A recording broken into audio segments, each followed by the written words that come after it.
ખાતે નશો અને દારૂબંધી મુદ્દે પ્રેસ કોન્ફરન્સ કરી રાજ્યમાં છેલ્લા 7 દિવસથી ચાલતા નશાના કારોબાર પર સરકાર અને પોલીસને ટકોર, કેટલાક અધિકારીઓ રાજકીય એજન્ટ બની ગયા છે એવો પ્રતાપ દુધાતનો આરોપ, નારી સુરક્ષા અને પોલીસ કામગીરી પર પણ દુધાતે કર્યો સવાલ. ગુજરાતની અંદર છેલ્લા 7 દિવસથી એક મુદ્દો ઉપસ્થિત થયો છે. મુદ્દો તો આપના મીડિયા મારફત, પત્રકાર મિત્રો મારફત વારંવાર ગુજરાતની જનતા સમક્ષ આવતો રહ્યો છે, પણ રાજકીય નેતા મારફત પોલીસ સાથેની વાર્તાલાપમાં ગુજરાતની પોલીસે સંસ્કારી, સાફ સુથરી અને પોતે વિવેકી હોય એવો એક રાજનેતાને વળતો જવાબ આપવાનો પ્રયત્ન કર્યો છે અને રાજકારણ આપવાનો અને રાજકારણનો રંગ આપવાનો પ્રયત્ન કર્યો છે. ત્યારે સાસવારે આખા એક ગુજરાતમાં મેં 10 વર્ષ પહેલા સૂત્ર સાંભળેલું કે ઝૂમતા પંજાબ. આજે ગુજરાત એ ઝૂમતા ગુજરાતની અંદર નાનું બાળક પણ બોલી શકે. સુરતની આ પ્રેસ કોન્ફરન્સ મારફત ગુજરાતની જનતાને પણ વિનંતી કરું છું કે આ કોઈ એક રાજકીય પાર્ટીની લડત નથી.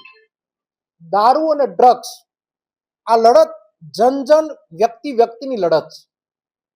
હર કોઈ વ્યક્તિએ આ વાત ઉપર બોલવું પડશે.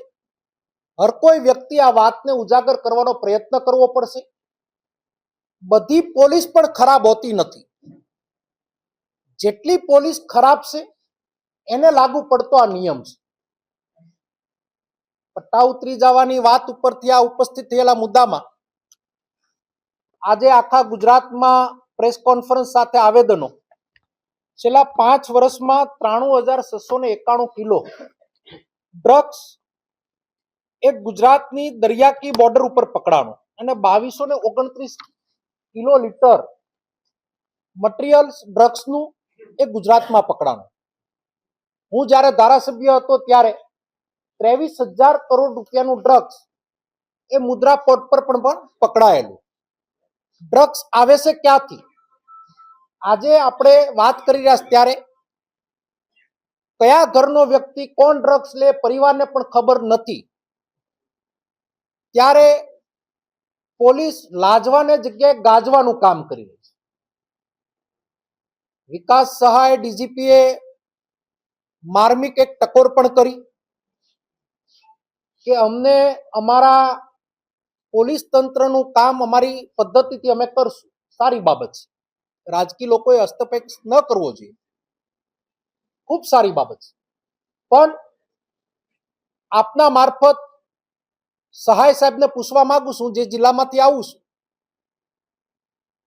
એક પ્રકરણ એ જિલ્લામાં પણ બન્યું ને એક મોટું આંદોલનનું એક નારી સુરક્ષા માટે અપાણું. સમીક્ષાની કમિટીઓ બની, ટીમો બનાવીને આપના ટેબલ સુધી પેપરો પણ આપ્યા. આજ સુધી તમે ન્યાય કરી શક્યા ખરા? આજ સુધી તમે રિપોર્ટ આપી શક્યા ખરા? ઝૂમતા ગુજરાત બનાવવા માટેનું અમુક આઈપીએસો લાગુ પડતા લોકોને લાગુ પડે છે. સારા લોકોને અભિનંદન પણ આપીએ છીએ અને શુભેચ્છા પણ આપીએ છીએ. રાજતંત્ર એટલે કે રાજકીય લોકો અને બ્યુરોક્રેટ એકબીજાના પૂરક છે. ત્યારે તમે નિર્દોષ કોન્સ્ટેબલ, પીએસઆઈ અને પીઆઈ લોકોના પરિવારને રોડ ઉપર લાવી શું ગુજરાતને સંદેશો આપવા માંગો છો? તમે તમારી આસકલાઈ, તમારી હલકાઈ છુપાવવા માટેના અખતરા કરી રહ્યા છો. આ પ્રેસ મારફત